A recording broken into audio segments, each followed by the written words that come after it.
Welcome into another edition of the Fantasy Football Power Hour presented by the SBFFC. I am your host, Seth Burchett, the Phoenix Rocket, joined alongside my partners in crime every Friday night, Chuck Ellis and the good doctor, commissioner, and founder of the Southern Bluegrass Fantasy Football Championship, Dr. Brian Harwood. We are live on the TN2M network of shows. Guys, a little bit of technical difficulty, but we got it figured out. But as always, how's it going? Really good. How are you this evening, sir? I can't complain other than the fact that I thought we were all good. I typically don't get everything set up till about 15 minutes till the show starts in terms of my equipment. And I was early. I was ready at 7:30. I was proud of myself. I had everything ready to go. And I'm sitting here waiting, and I was like, well, maybe they're just running late or something. And then I start looking at our text thread, and, you guys were texting me like, hey, is everybody on? What's going on? And so I think our link expired. So apologize to the viewers for that. But Dr. Harwood, as you well know in life and fantasy football, things sometimes don't always go as planned. You got that right. But I'll tell you what, don't feel bad about last night's performance you had. I think you had Prescott and Pickens, I believe. No, or Prescott and Lamb. Yeah, you had Lamb. So here's the thing. Okay, so I want to let me go into this. This is not the show's not about me, but I was, the perception that we have going into a game changes as the game progresses. Because going into last night, I said I had Prescott and I had Lamb, and I said to myself, if I can get 40 points, I feel pretty good. 40 points out of you get, that's an average of 20. If I get any more than that, it's great. But at minimum, I want to get 40 points. And I thought that was reasonable. And Lamb goes out, he's got 18 points. And I'm mad now at this point because my perception has changed. Because it was a CeeDee Lamb game. Like, it was his game for the Dallas Cowboys. And I ended up getting just 40. Like, that's what I ended up with. But as the game was going on, I'm thinking, oh, well, I wanted 40, but, 50 is very much 50. Like, that's a possibility. Unfortunately, I didn't have Jahmyr Gibbs. That would have been nice. He had almost 40 on his own. You didn't go against him, did you? No, I did not. Thankfully, I do have him in our high stakes league, which was nice. Mm-hmm. That helped. It might solidify a playoff spot for me there. I'm off to a really good start this week in that league, but it's not about me.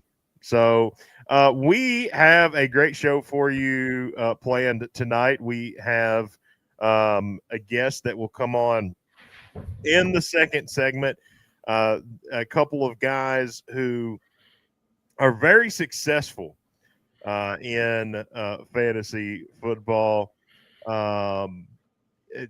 Mr. Brandon Sneed and Edward Bradley are going to join us tonight. They are co-owners of a team called Rat Poison all across the SBFFC formats, but very experienced fantasy football players. So we're going to bring them on. They'll talk, shoot the breeze with us with fantasy football.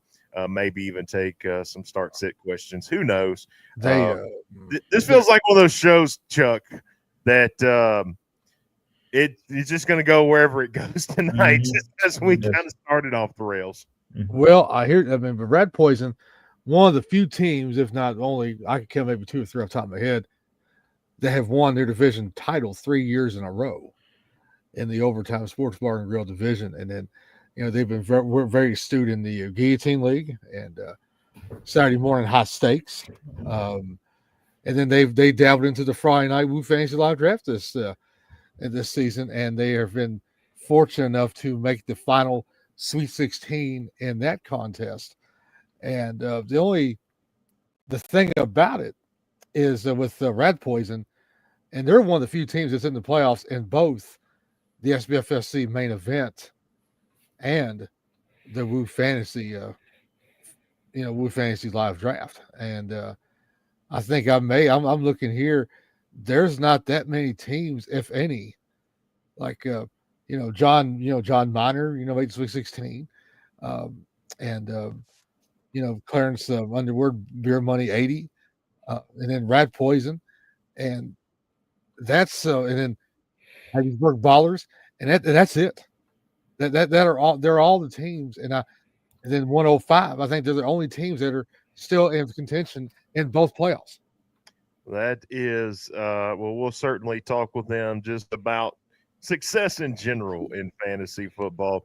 Chuck, I had a thought as I was watching the game last night. Mm-hmm. I don't know that it's ever too early to look ahead. And I started to talk myself into Jahmyr Gibbs being a possible number 1 overall pick next year in drafts. Is that crazy? I mean, because the dude's a beast and they want to run the ball. And he's going to be a league winner for some people this year. Hopefully me. But he's going to be a league winner for some people this year.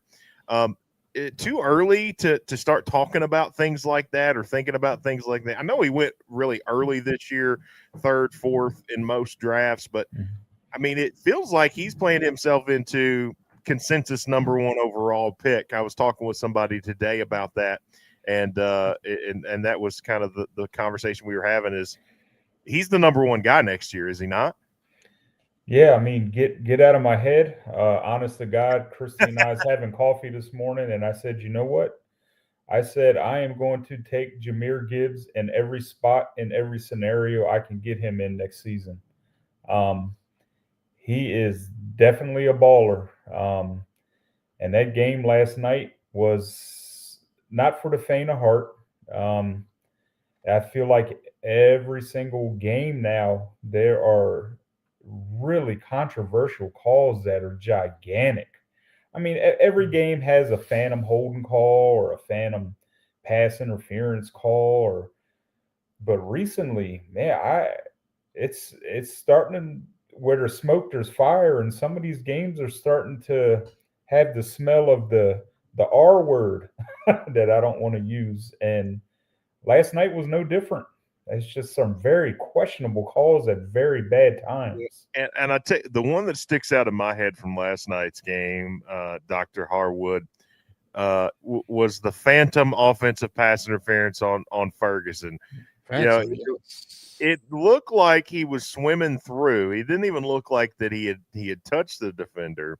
He gets called for an offensive pass interference, and that was momentum shifting in that it made it 4th down, and the Cowboys ended up kicking the field goal. If they call that the other way, which is what I actually thought they were going to do, if they call that the other way, that's potentially Dallas putting 6 more on the board and making it, more of a more manageable game for them, or a more manageable potential comeback. Well, that kind of killed the confidence too, because lately Ferguson's been down on his luck in fantasy. He hasn't contributed as much as he did early on, but last night he did a little bit better, and it seems like it kind of killed the momentum of the Cowboys moving forward. But hard to stop Jalen Gibbs. I mean, I drafted him in the Scott Fishbowl up in Cincinnati, and I drafted Ferguson too. And people were saying, "Then watch that offensive line for the Lions." I'm like, Jahmyr Gibbs is too good. He's too good for that. And so he's really came on. He's only 24 years old, and if Dan Campbell would just call the right plays, and he's relatively new at calling plays, he's going to continue to be a good stud for the years to come. I just hope he just doesn't get hurt down the stretch. But I love his receiving stats. I mean, I was invited to bet a lighter parlay last night with Gibbs. 30 yards, 40 yards, 50 yards, 60 yards, 70 yards, all the way up to 100. Yeah. And I was like, he's not going to get this many receiving yards. He's a rusher. I should have took it up to at least 50. I could have cashed in good. Well, Ferguson feels like this class of and I'm trying to get cute here with this, first half heroes, second half zeros. Guys that were great in the first half of the season that have fallen off in the second half of the season. Ferguson's a name that comes to mind there for me. Chuck, a guy like Mbuka from the Bucks comes to mind. It feels like there's kind of been this group of guys that early in the season were great and were winning games, and pushing, guys and gals to victory that have completely fallen off the face of the earth, it feels like. Yeah, I think some of it with Ferguson early on, he was a touchdown giant. I feel like early in the season, he was getting a touchdown every week.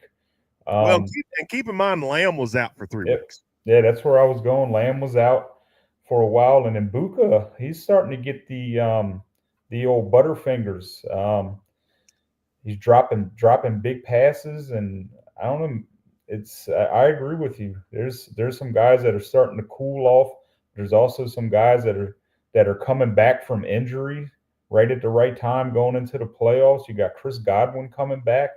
You got Terry McLaurin coming back.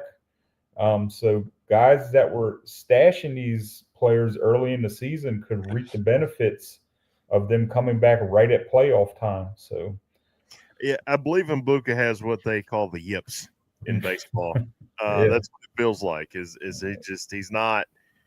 I don't know. I don't want to say he's scared. I don't think that's the case. I don't think you play that game, football for that long and get scared. But it just feels like, I don't know, maybe he got hit too hard over the middle or something. Yeah. And he's just a little cautious. Ken Andel is jumped on with us and wants to know our thoughts on if CD plays week 15 after 10 days rest. Coach said he had a good day today. I think the fact that this happened on a Thursday makes it a possibility, more of a possibility that he could play next week. They play in the Sunday night game. Hopefully they make that determination before the Sunday night game, because that puts CeeDee Lamb owners in a tough spot in terms of having to replace him. I will say, if you're a CD owner, if you can pick up Flournoy, that guy, he had a coming out party after Lamb went out. I mean, he looked really good there in kind of mop up duty, I guess you would say. But I think he's got a pretty good chance to play. I've done research on concussions and deal with football players every day, and it feels like it was not a severe concussion. It felt like it was a mild concussion. I certainly hope so. And if that's the case, I think there's a significant possibility he plays next week, especially since it happened on Thursday night. If this happens on Sunday, I'm not as confident. But those extra 3 days make a big difference when you're going through that concussion protocol. Dr. Harwood, Kyle Flournoy, is he a guy? I might even be saying his name wrong, but is he a guy that is a waiver wire target this week? Next week. I mean, he very well could be, because there's no one else out there now. Sorry. Now, well, that's okay. But then, because now, since he's already played, he's available in a lot of leagues, and he's going to stick out like a sore thumb. Thursday night players. If you're in like a home league or something that doesn't lock those guys, I would pick him up. I would too. I mean, because there's no harm, no foul. And even if you're an FAB style, he's not going to cost you much money anyway, because a lot of chances are the free agent bid money has already been, determined. Now, CeeDee Lamb, if he were to be back next week, he's got a matchup against Minnesota, which is a good matchup. That's a top. I've got him ranked 6th on next week. So that would be good. And if Lamb is hurt Sunday, why not pick up Flournoy? Because I could come down to the end of the season and Cowboys might be looking for playoff contention.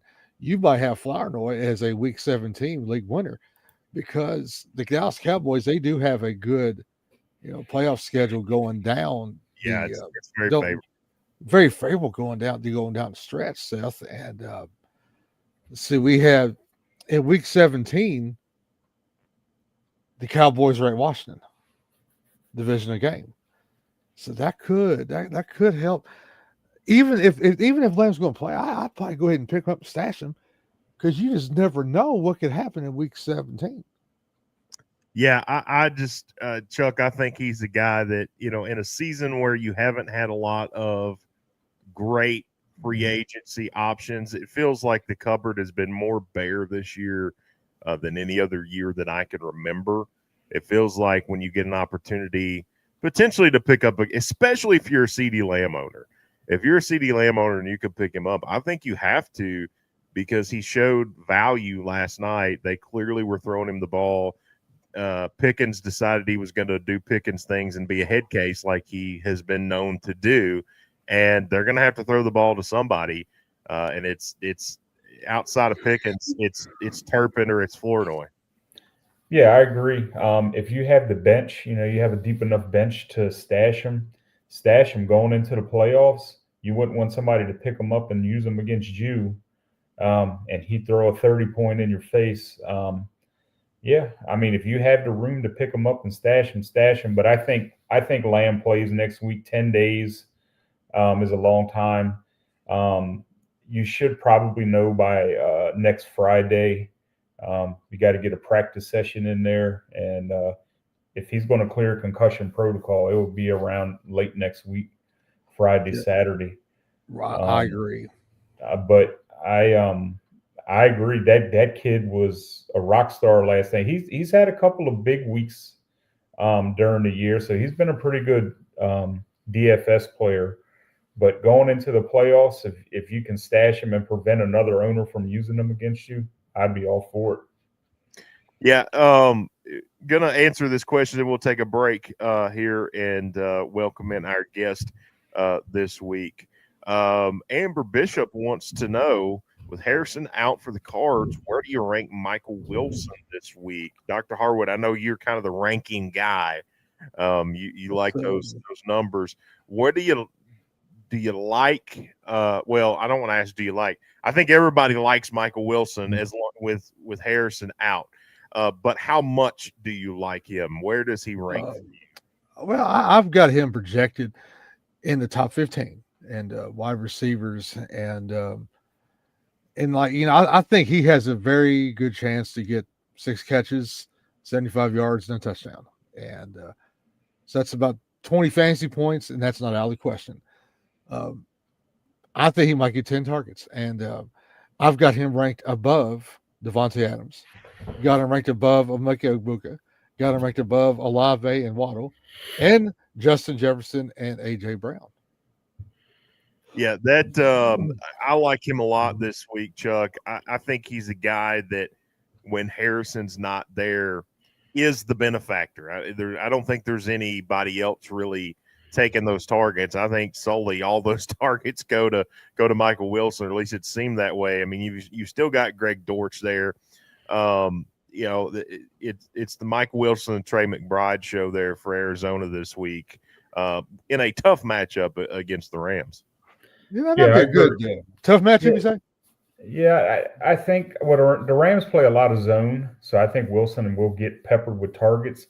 I think Dortch is out this week too. I think it's going to be McBride and Wilson. I had not read that Dortch was out. That significantly, even to me, bumps Wilson up the ladder. Yeah, absolutely. I mean, they're going to have to throw the ball to keep up with the Rams. The Rams got absolutely torched. So they're going to come back.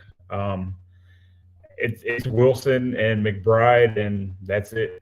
So if you're using your Cardinals, go ahead and get Wilson in there, because he's going to get peppered with targets this week. You can see this guy get 10, 15 targets this week. Wow. Well, yeah. Now that over-under of that game, is 47.5. That's a pretty impressive over-under. Mm-hmm. And I'm looking at a scenario here where Michael Wilson, the over-under on the receiving yards is 68.5. I think you've got to hammer that before the Sharks get on that. Well, that's above Devontae Adams. That will go up. That's above Devontae Adams. He was at 54.5. Like I said, the Rams play a lot of zone, so a lot of those catches are going to be, in that short to intermediate. But you get 10 of those, and you get them for 7 or 8 yards. Well, he's going to find soft spots in those zones and sit there. I agree. He's going to run stick routes, crossing routes where he's got the option to set down in that zone. He's going to have plenty of opportunities. Right now, we're going to take the opportunity to take a break. and pay some love to our sponsor, Trophy Smack. When we come back, we'll welcome Edward Bradley in of Rat Poison to talk all things fantasy football. You are watching the Fantasy Football Power Hour presented by the SBFFC on the TN2M network of shows. Be back in a minute after a word from our sponsor.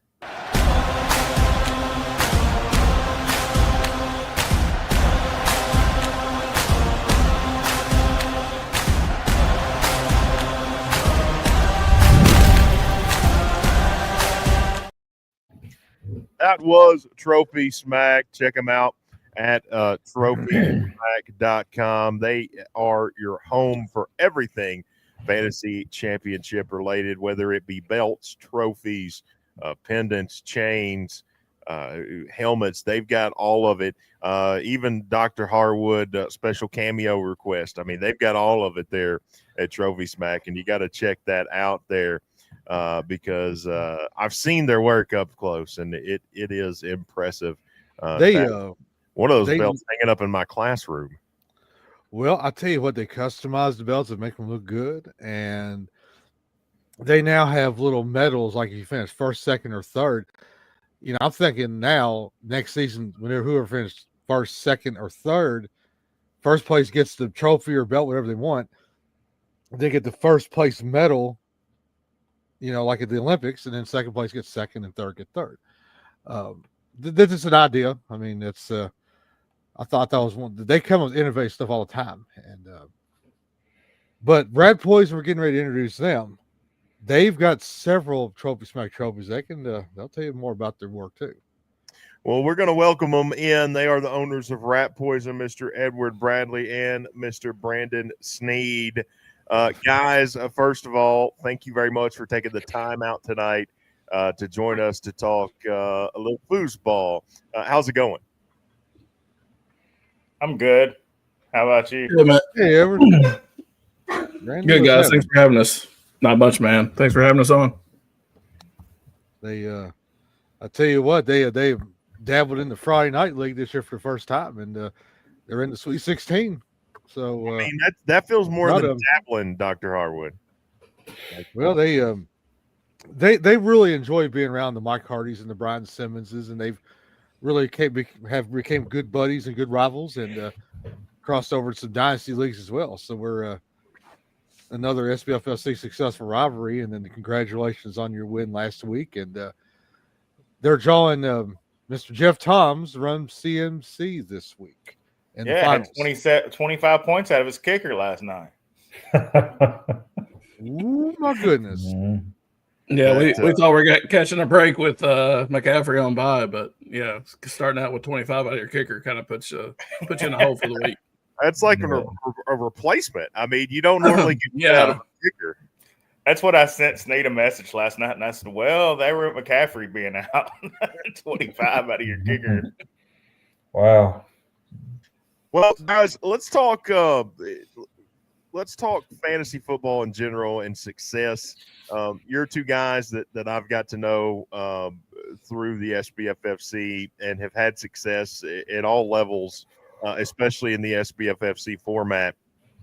You know, how long have you been playing?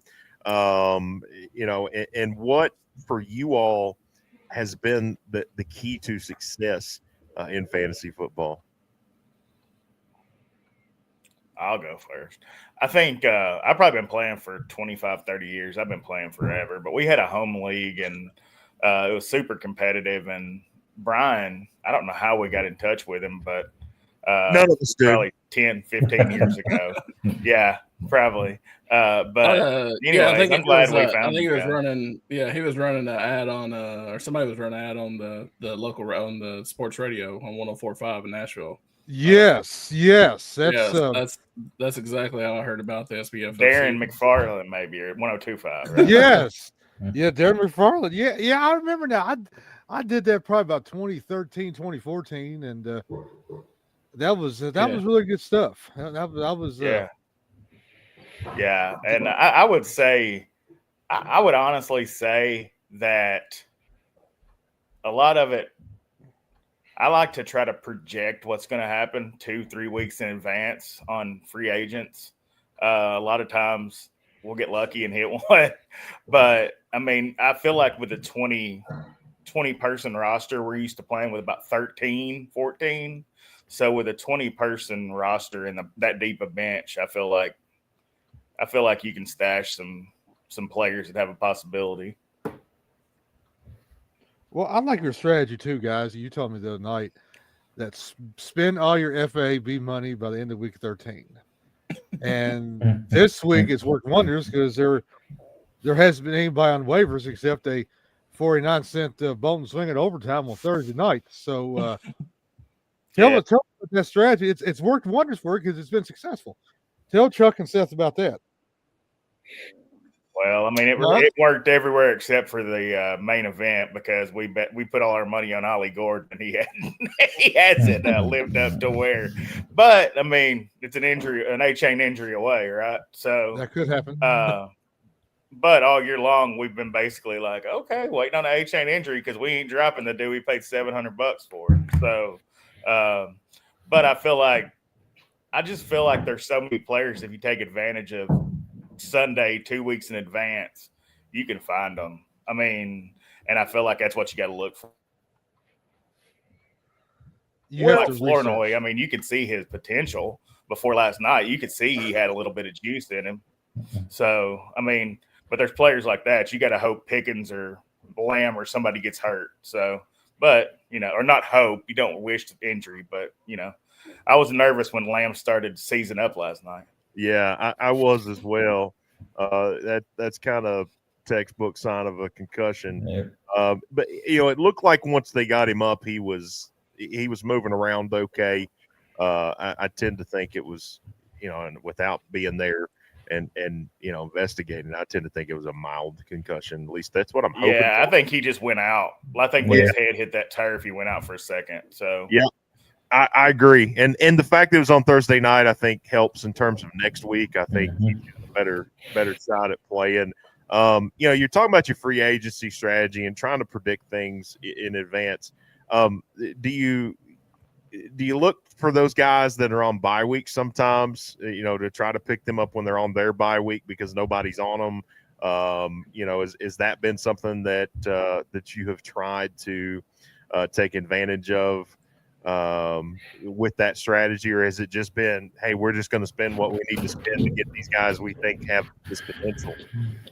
It's more potential. Like Jackson Dart, like we picked him up before he was ever a starter because Russell Wilson was so bad. And obviously Jackson Dart, we knew he had talent watching SEC games all the time. So, I mean, he can run, he can do a little bit. And I mean, obviously he was better in Daboll's offense than he is in whatever they're trying to run right now. But I don't think the Mike Kafka experience is going to work too long. No, probably not. I also believe it's also how your team is constructed to begin with. So we're pretty set on our starters. Usually we got maybe one or two flex spots we're looking at. So we're always trying to churn the end of the bench for players we think could give us possibility down the stretch. Well, you talk about roster construction. Everybody has theories on this, so I want to ask your all's theory, or at least your philosophy on it. There are some that draft quarterbacks very high. There are some that wait on quarterbacks. What has been your strategy in that, and what kind of success has that led to? I think if the quarterback's there when you think they should be there. He and I took Lamar in the third round of the Woo. It ended up being a mistake right now, but our team's still loaded because we got Rashee Rice in the 7th round or whatever. But getting Lamar there, it was almost like there's not a player better than him at that position. Then when we go to the high stakes, we draft all the way through and didn't take a quarterback till the 11th round and took Goff. So, I think it's all about the value you can get of a quarterback. I don't think it's necessary. Like, we don't worry about position. We worry about value. Like in the main event, we got Jonathan Taylor at number 23. So, or 22. There was no way we weren't taking him there. So, you take Saquon in the first round, come back and get a player that's better than Saquon in the second round. You feel pretty good about it. So, Yeah, certainly. but Let's take. Go ahead. I'm sorry. I was going to say, I was. Go ahead and finish your thought. I was going to say we'll take some of these questions we've got here in the chat. Oh, I was just going to say, wide receivers is always like. He and I feel like we can always draft good wide receivers. So our problem has always been drafting good running backs. So if we take a running back, they need to be really good, or we don't take them till later. Because I feel like we can, Jackson Smith and Jigba was number one wide receiver on my list going into this year.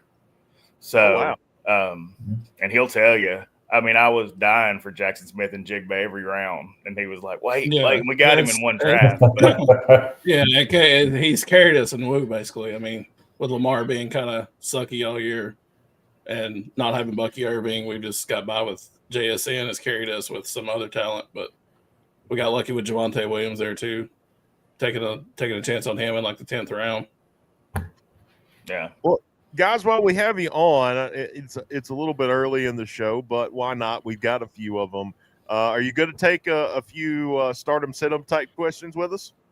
Yeah, why not? Yeah. All right. Tyler Holman wants to know Christian Watson or Khalil Shakir.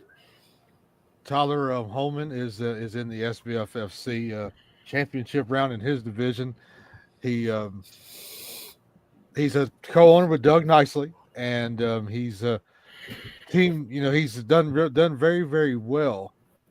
And Shakir has sucked the last 2 weeks because Josh Allen hasn't been throwing the ball much. Don Kincaid's been hurt. I'm hearing he's going to come back this week. Christian Watson has had some more explosive games than Khalil Shakir over the last 2 weeks. But, in my view, this week with everything, I've got Christian Watson, ranked 19th and Shakir ranked 30th. I want to see a good game out of Shakir before I put him in over Watson. I mean, for me, you need to pick your poison with these two guys. The kickoff temperature in Green Bay is going to be 17 degrees. That's pretty brutal on a wide receiver trying to catch a ball. And then I believe the Buffalo game, there's a 40 or 50% chance of big snow in that game. So I say both of these guys are the same. It's tough because of the weather. But because of the snow in Buffalo, I probably would lean towards Watson. I think I would lean toward Watson just because he's the home run potential. He has that home run potential. He is their deep guy.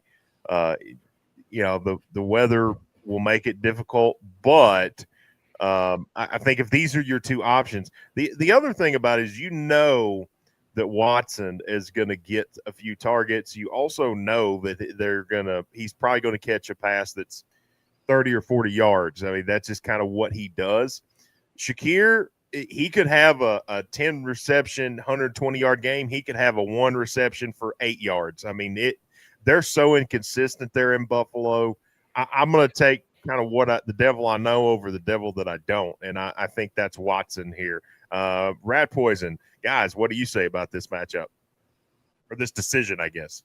I'll let you go ahead with that one, Brandon. I'll go next. I would take Watson just the way he's been playing. I know he's always the injury risk, but right now he's been pretty much one for Jordan Love. So I would think Watson would be my choice. And we've had Watson and he's always killed us. So I know he's probably going to say Shakir. No, I would not. I wouldn't want to take either one of them because I hate both those teams' wide receivers. They're on my do not draft list. And the reason why is because we've had Watson a ton, and we had the other kid last year. What's his name? The explosive one, the one that's out right now. Reed. Reed. We had him, and he was good for 1 week out of 4. But Jordan Love throws to whoever's open. Period. Yes. And Josh Allen's going to hog all the touchdown.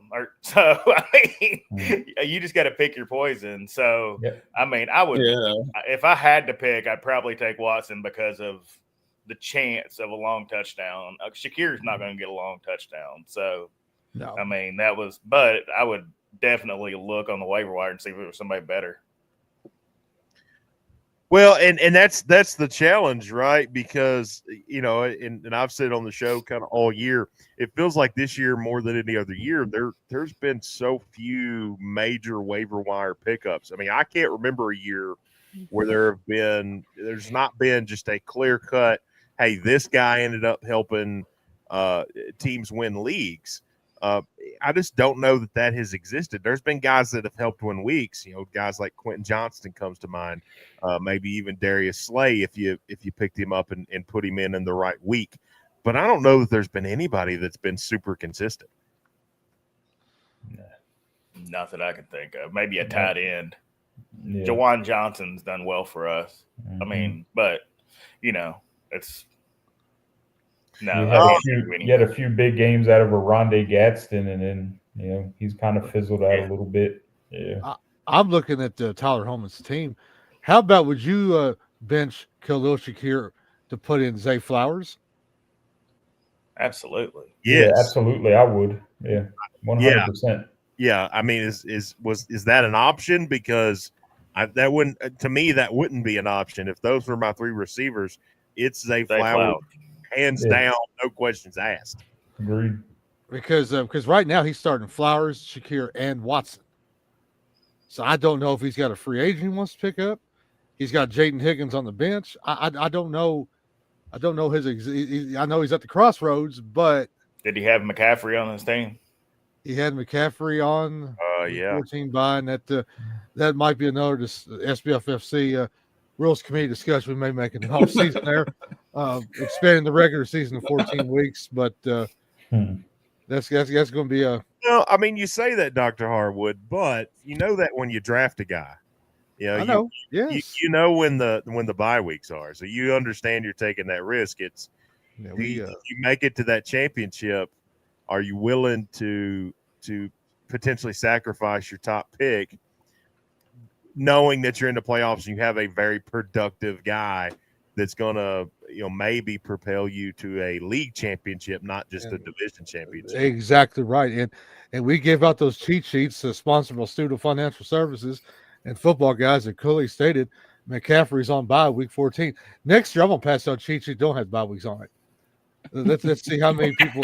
I mean, let's see how many people pay attention to them. Then I don't think it'll matter for some people. I think they're still they're just gonna pick. They're gonna draft who they want to draft, and that's the way it's gonna be. Yep.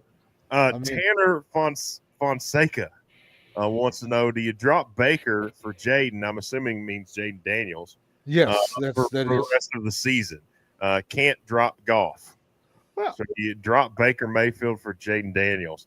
I don't know about that because Tampa Bay's got an awesome schedule going down to the playoffs. I've been barking at Tampa Bay, and I'll get a question about Tampa Bay player here in a minute for all four of you guys. The week 14, New Orleans, week 15 at home versus Atlanta, at Carolina, at maybe week 17. That's a favorable schedule for Tampa Bay. And Baker's possibly getting Mike Evans back. Godwin looked good last week. Bucky's back. He's getting all his weapons back. I don't trust Jaden. We have Jaden just for a backup in one league we picked up, but just for the rest of the season, I think you got to hold on to Baker. Yeah, my thought is he's saying he can't drop Goff, so in his mind, Goff is his entrenched starter. So if you are picking up Jaden, are you starting him over Goff? I completely agree with the consensus here. You keep Baker; his schedule's easy going down the pike.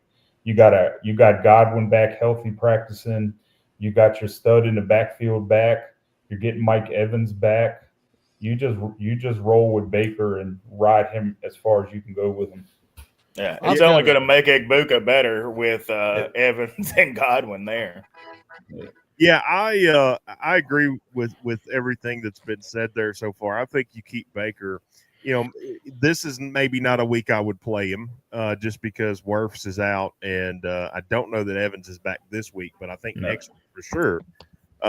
So I think maybe not this week with your blind side not being protected and one of your top receivers, but I think moving forward, if you are needing a plug and play or something happens to Goff or whatever the case, I would be more confident starting Baker right now than I would Jade Daniels. I mean, I know McLaren's back, but outside of that, there's not a whole lot going on there in Washington at the moment.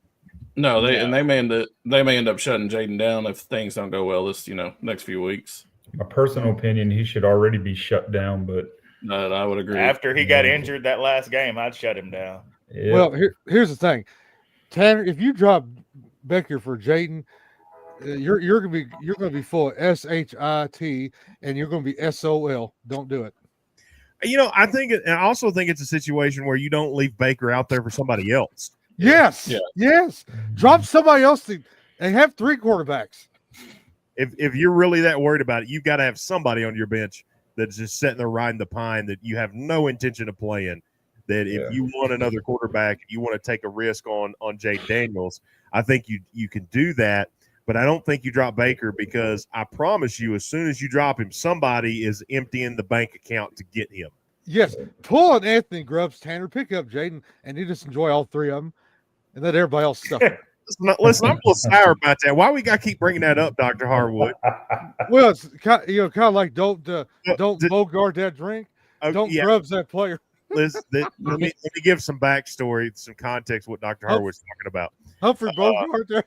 So this past year in the SBFFC baseball league championship round, I'm playing Anthony Grubbs, and he goes and picks up every 2-start pitcher and bids just $1 over what I had in the bank so that I couldn't have him. It's a dirty move, but I'd do it too, so I wasn't mad about it. That's why we call it greedy Grubbs. That's a, and I'm getting royalty checks for it. That's why I'm saying it. Oh well, counting his money. Checks in the mail. Or in Grubbs' case, Venmo. All right, Amber Bishop asked Jordan Addison a must sit. I mean, that's a difficult question to answer without knowing a roster. Jordan Addison might be a must drop. I don't think you drop him. I don't think you drop him because here's the thing about him is he's getting targets. I mean, he's not had a few great weeks. 2 or 3 weeks have not been great, but he's getting anywhere between 7 and 10 targets a game. So I don't know that you drop him, but without knowing and seeing the roster construction, he probably is a set for me. In fact, I've got him in a league and he's setting, but I don't know that I'd drop him. For me, as the Commanders fan here, they're playing that also pitiful defense this week. If you're going to dial in Addison, it would be this week against that defense, and dial in Jefferson with him, and reap the benefit this week of playing that Commanders defense with Jordan Addison. You know what, Chuck? Yeah, I think you and I are going to disagree here in one respect. Because for me, I think, and this is kind of off topic, sort of, or off base, but I like those Commanders as a streaming defense this week because J.J. McCarthy is a 3 or 4 interception machine. Like, he's going to throw some interceptions, and I'm hoping one of those gets returned for a pick 6. I just don't love that offense there in Minnesota, and I think that's a great streaming defense this week if you need defense. Boys, I'll tell you what, Seth Burchett is on the money on that streamer defense. I totally agree with him on that. And out of defenses, I've got them ranked number 10 on defense this week. I'd have them above the Chiefs, the Ravens, the Vikings, the Colts, the Steelers, the Chargers. I'd have them above all those teams. I would even consider starting them over Green Bay or Philadelphia. I don't know if I'd start him over Green Bay. That's a tough one given the divisional matchup. Well, you got a division matchup, but I could see that game being a 7-3, kind of defensive battle in the cold. I absolutely could see that happening. Well, brothers, I wish y'all luck with that Commanders defense this week. You're starting to sound like a Browns fan. Are you sure you're not coming over to the dark side? Y'all got to win this week. Don't worry about it. Yeah. Listen, Browns, you think that, but it's the Browns. Like, they'll find a way to screw it up. I've lived with that my whole. Well, not It my may whole be a tie.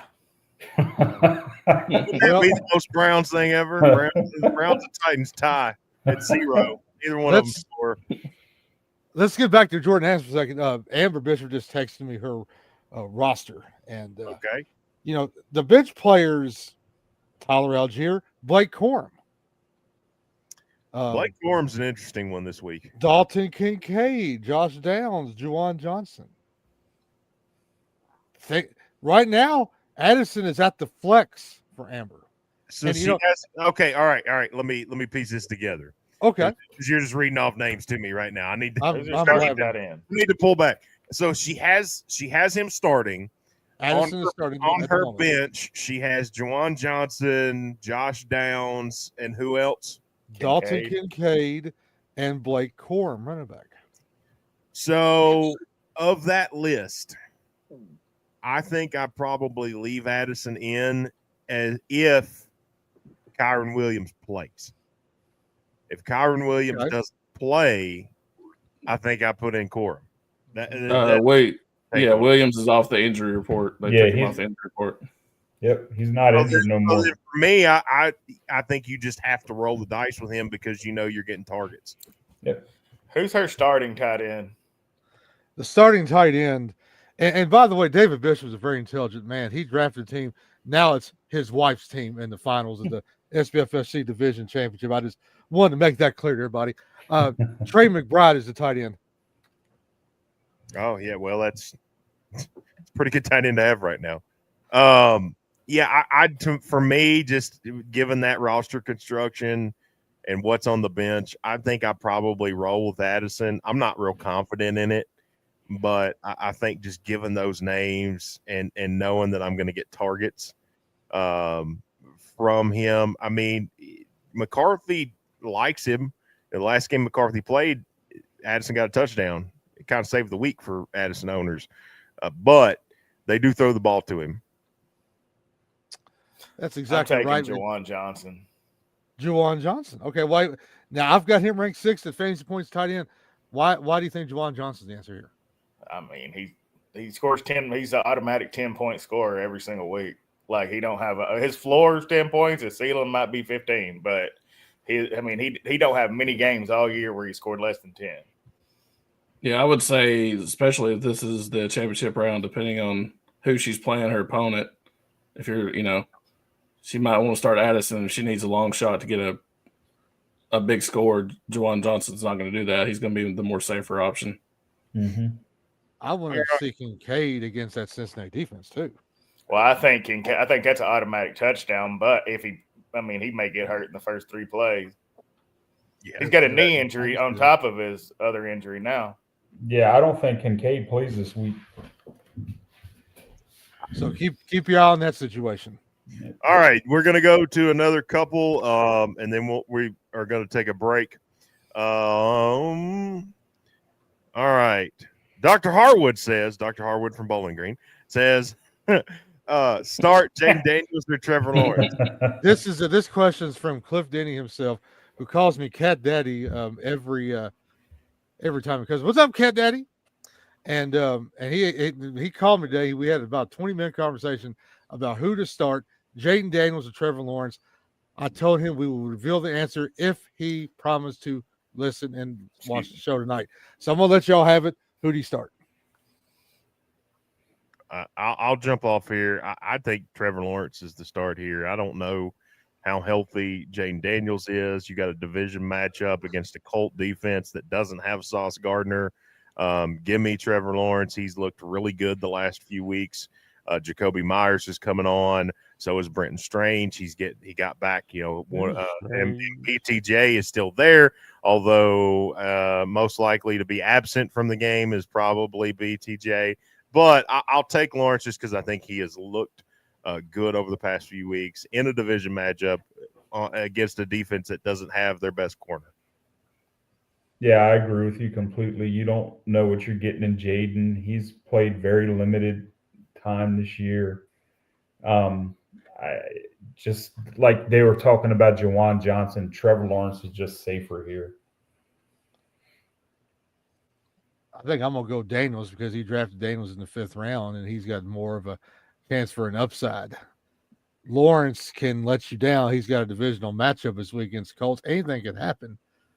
But if Jaden Daniels is healthy, he can run like a deer out there. I'm gonna go with Daniels, but I do appreciate the diversity of opinions here because Cliff was very, very confused about that. And speaking of Sauce Gardner, I think Cliff may have been on the sauce when he was talking earlier. Guys, what do you think? I go with Trevor Lawrence. Like, I feel like he probably have 20, 30 yards rushing. He always does. Finds a way to run a little bit. Make it a rushing touchdown. He does that every once in a while. And he's just got a lot better weapons right now, in my opinion, than I think Strange is a player. So, you add him with Brian Thomas and now Jacoby Myers. I just feel like Trevor Lawrence can throw some stupid-looking interceptions, don't get me wrong, but I just feel like he's right now, I think, again, that game matters too, that's a division game that actually matters. Who knows what the Commanders are going to do? No offense. Yeah. None taken. Yeah, I would agree here as well. Trevor Lawrence would be my start just because of everything we mentioned. Jacoby Myers' chemistry is already there. He's always got the big play potential with Brian Thomas. Might dump one off to ETN. You never know. I just think the weapons are a little better right now. And it's, like you said, it's a game for first place in the division. Sam Harmon wants to know Mahomes or Burrow this week. If it wasn't snowing in that Buffalo game this week, I would say Burrow because Burrow looked like he didn't miss a step last week. And Mahomes is playing probably the best defense in the NFL in Houston. That's a tough one, guys. But I'm probably going to go with Burrow here, and I'll probably be the only one that says that. But I don't want to play anybody against a Houston defense.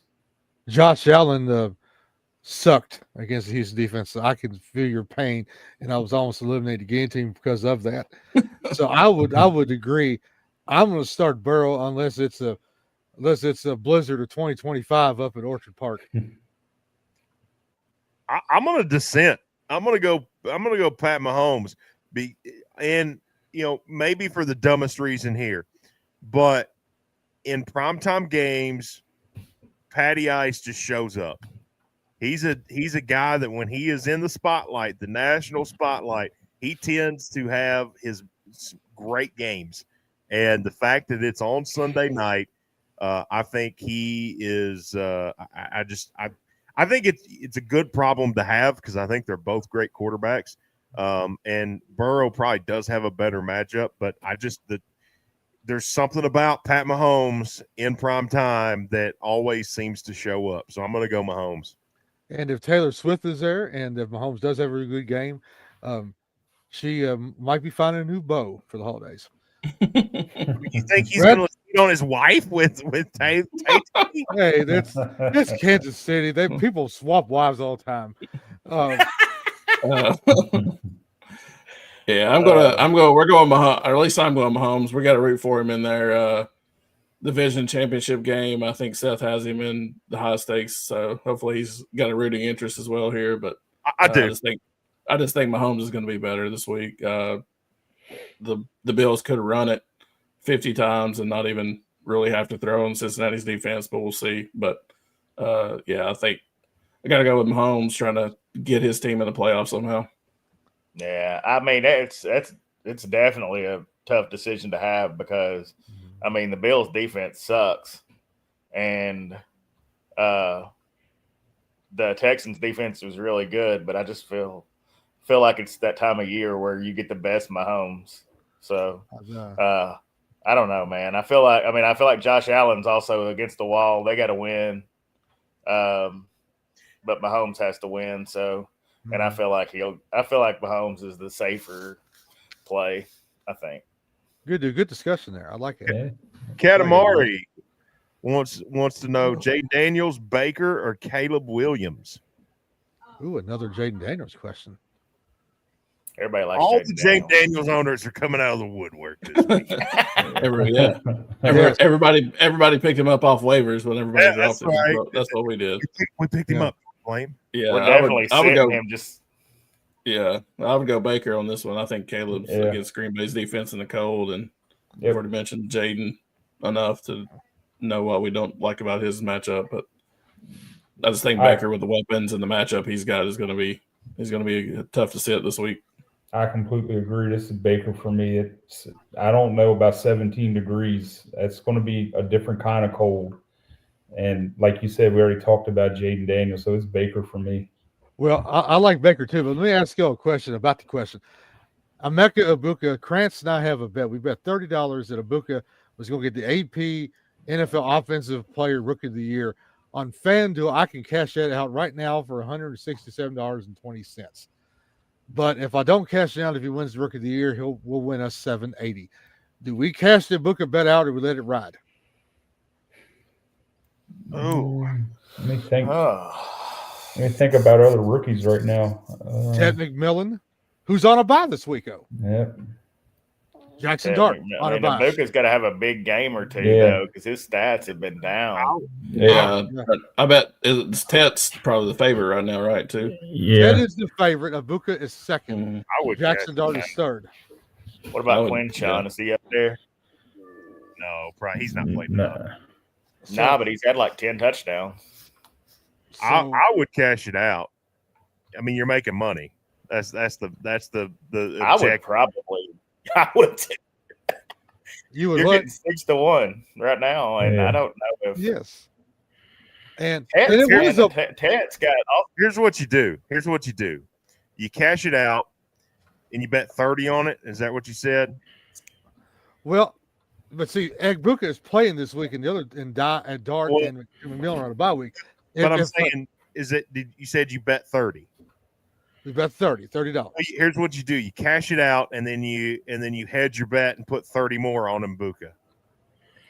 That's what you do. Okay, so Egbuka's plus 300. Okay, so because like at the time he was plus 2,500. This is what you do: you cash it out, you put the 30 on Egbuka again, and then you made money. Like you made your money back, and you have a potential to win more money. And we'll get some shots of Buffalo Trace and Woodford Reserve at the bar in Nashville. There you go. I mean, that was a good pick to take him for Rookie of the Year, though, at 25-1. That was good. Now, or do I wait and see what he does this week, and if he has a good game, and see if his value goes up? I would go ahead and cash it out. Guys, what would I do? What would y'all do? I like to gamble, so I'd probably go one more week. Same. I like to gamble. I'd let that ride one more week. Since the other guys are on a bye, I'd let it ride this week. Well, what if Egbuka has 3 touchdowns this week? Yes. But that's what I'm saying. If you take that 30 and you bet it on him again, I mean, even at plus 300, you're still making money. You're going to make $90 again. That's interesting. That's interesting what you said there, and it's also interesting about waiting a week. I'm gonna see how Mrs. Krantz feels about holiday shopping. Well, let's roll forward here. Start one: Oaten, Pitts, or Waller. For me, it's Pitts here, just because there's no Drake London. He's already been ruled out. So Cousins. You got a love-hate relationship with that fella, don't you, Seth? I do have a love-hate relationship. Listen, here's the thing. Here's how you know you start him, because I picked up Brenton Strange in the main event. I'm in the championship round. I'm starting Brenton Strange, and I'm sitting Pitts, and I've made the wrong tight end decision literally every week. So if I'm telling you I'm sitting him, that means you need to play him. Now, did you draft Kyle Pitts, Seth? I drafted Pitts and Andrews. It's the worst decisions I've ever made in my life. That's why we had more shots in the main event this year. That's why you was willing to drink more shots in the main event. Okay, I know now. Okay. That's right. So it's called the. I waited on tight end, and it was one of those situations where I had a couple guys in mind, and other people also had them in mind. So I pivoted and punted on tight end. But I picked up Brenton Strange, so I feel like we've kind of fixed it. But I just think because with London out and Cousins likes him, he's going to get 8 to 10 targets. And he's not scored a whole lot, but you're going to get probably 6 or 7 catches for 50, 60 yards. And I think if you're in this situation, that's kind of what you're looking for, anywhere between 10 and 15 points. And I think you're going to get that out of Pitts this week. I agree. Pitts is the man. Agreed. In this trio, I would start Pitts. Yeah, I think Waller's touchdown dependent. We're starting him in the main event because we got him or Colston Loveland, and I'm not starting Colston Loveland in 15-degree weather at Green Bay. But, yeah, I would take Pitts just because I know he's going to get more targets than the other two guys. Adam Kopus says, "Let it ride, Harwood." That was for the bet. Adam Kopus is also playing for a division championship this week against Tim Gentry in the Andy Madden Monument division. So Adam Kopus is a good fantasy baseball player too. So I'm glad he's been well in contention and a good Superflex player as well. Rat Poison next year, I'm going to get y'all in the Superflex League that Friday night after the Woo Fantasy too to I hate quarterbacks, and you want me to take two? No, you don't have to take two. You can go against the grain, like me and Grants did. We took Marcus Mariota and Cam Ward and Daniel Jones, and then we also drafted, Devin A. Chain, John Taylor. Now we're in the final 12. That's the Goodwill quarterback league there. I mean, those are all guys trying to bargain bin at Goodwill. But Superflex PPR Dynasty. Before we go, I'm sorry, Seth, but guys, I know this wasn't posted, but Michael Quinzel, Fantasy Meatballer, said need to start 3 in a 2 Superflex PPR Dynasty best ball. Start 3. A-Rod, JJ McCarthy, Michael Wilson, Kirk Cousins, or Tyrod Taylor. One more time. Rodgers, McCarthy, Michael Wilson, Kirk Cousins, or Tyrod Taylor. Did I hear you say it was best ball? Yeah, I thought best ball you didn't have to start. You don't have to start anybody. Yeah. Okay, well that's what the exact text said. Yeah, if I was having to pick somebody, I would definitely leave Aaron Rodgers out. Yeah, probably be Wilson and Taylor for me. Okay, yeah. Well I need to proofread my text a little better. Let's take best ball out. What do we do then? Yeah, Wilson and Taylor. I'm not getting any other options. That was my thought exactly. Was Wilson and Taylor, and I don't feel great about Taylor, but of that list, that's the best probably quarterback on it. But I think Wilson has a big week this week. I feel like Taylor. I mean, he had a nice little run with AD Mitchell last week, so maybe they can get something going. Mechie was 2 weeks ago. Who knows? But the Jets are at least finding some sort of offense. It's because they have a quarterback that can throw. It makes a difference. Justin Fields is the Tim Tebow that got more attention than he should have. But anyways, that's gonna pretty much gonna do it for the show tonight, guys. We're up on it. Brandon, Edward, thank you so much for joining us tonight, taking some time out and hanging out and talking fantasy football. Yeah, it was fun. I'll see you guys, everybody except for Harwood in the high stakes playoff. Yeah, me and Chris are gonna be drinking shots and watching the good championship owners. I think all three of y'all can make the high stakes championship, and I think next year I'm gonna have a little bit more of a hands-on approach with that Holdfast guy's pretty good. Yeah, Henry Sandiford, he's a good owner. He's really came on strong. And the high stakes Saturday morning is really, really fun league. And, Mrs. Burchard Baby Boy has had some success. The First Lady of Fantasy Football, Christy, won a championship with her husband. Harwood's won a championship with Krantz a couple times. But this year we just don't have the horses. But my closing defending champions, by the way. We're trying to defend the title this year. There you go. But Chuck won it last year. Yeah, so what will hang on, wait just a second. Go ahead. So you got the defending champion, a former champion, and then I'm sitting here. Like, is this a premonition that I'm like there's gonna be 3 champions here? Your team is coming on strong right now. So trying to. Yeah. Despite my best efforts. Well, all right. So Red Poison, on a final note, what would you give the viewers out there in the SBFFC that's in the championship playoffs for the first time watching the show? What advice would you give them going forward? Because you're in the championship round every year, it seems like. Well, you got to draft good because you get 12 weeks to play. You don't have time to sit around in that league for 3 or 4 weeks and lose and then hope for a comeback. You have to draft well in the SBFFC main event. That's exactly right. Correct. Like the players that you want to take a risk on, like Rashee Rice. Some teams may have him in the playoffs this year, but it was hard for us to take him. We took him in Woo just to have him, but just players like that you got question marks about that are going to be out 3 or 4 weeks to start the season. It's hard to draft those guys. Yeah, sorry to the Joe Mixon owners. We were never taking him. We thought that he possibly might be out all season, and I think a lot of people did, but a lot of people thought the risk was worth the reward, but it's not in the main event. No. Not where you had to take him for sure. Yep. Yeah, there was people taking him early, and we had no interest in him, and we're just kind of snickering at people that were taking him. Yeah, that's one of those good luck with that type picks. Well, guys, thank you so much for joining us, and maybe we'll have you again on again soon. Well, when they win the SBFFC championship, they have a contract that states they have to come back on. All right. Checks in the mail, guys. Thank y'all. Have a great pleasure.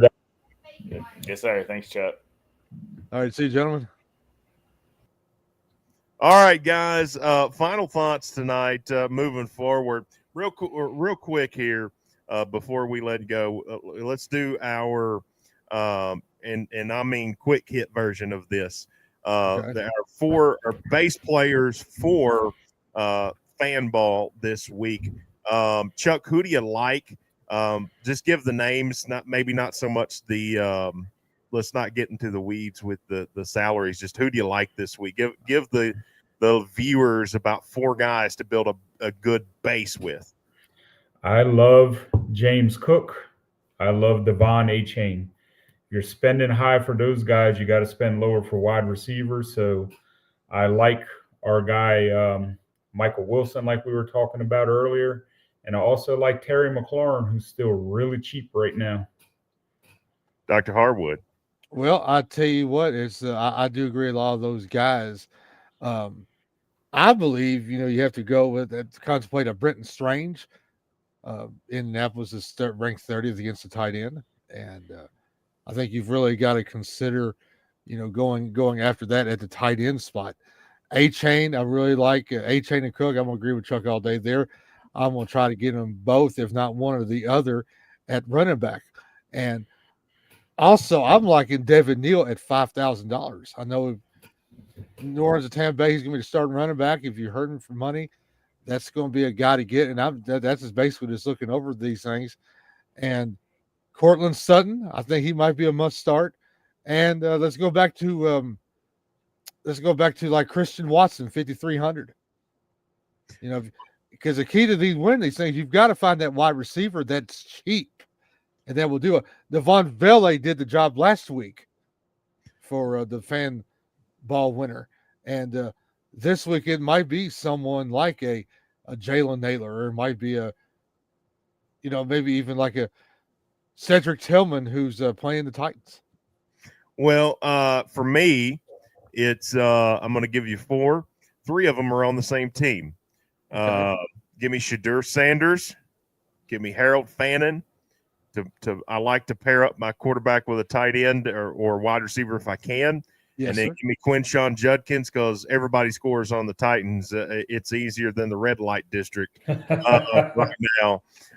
In fact, I think Jacksonville just scored again on the Titans. So even though I don't love Shadur Sanders individually or from a season-long fantasy perspective, I think the matchup is great this week for a fan ball type situation. And then Michael Wilson, I think he's 5,100. Give me that. And then I'm going to build out with your H-Chans and your James Cooks and guys like that. So that's going to do it for us tonight, guys. Final thoughts, Dr. Harwood. Well, I really love the Jackson Smith-Njigba betting ladder. I've started 80, 90, 100 yards, see what you can go to with there. You didn't like it last week. And Rashee Rice was a success for us on That's true. Thanksgiving week. We all 3 profited. And So I think Jackson Smith and Jigma may be the next guy, or maybe Devin A-Chain might be best to bet on the ladder. Chuck, final thoughts tonight. Guys, whether you're in the playoffs or not in the playoffs, if you are in an established league, protect the integrity of the league. Please set your lineups.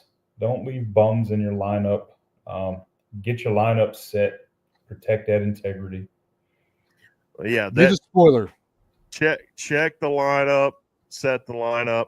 Especially if you're still head to head. Now, if you're out of it and there's no playoffs, I don't think it matters. But if you're in a situation where it's a week that matters for people, set a lineup. I mean, you don't have to spend 8 hours to do that. It takes all of 5 minutes to set a lineup and make sure that the players are playing. I agree with that wholeheartedly. That's going to do it for us tonight, guys. Special thanks to Brandon and Edward for joining us tonight. Set your lineups. Good luck in championships or playoffs, wherever you're at, or final regular season. Good luck in whatever stage of your fantasy life that you are in right now, or era, as the Swifties might say. Good luck to everybody. We'll be back same time, same place next week. You've been watching the Fantasy Football Power Hour presented by the SBFFC on the TN2M network of shows. Be back next week, same time, same place, right here on YouTube on the TN2M network of shows. So long for now.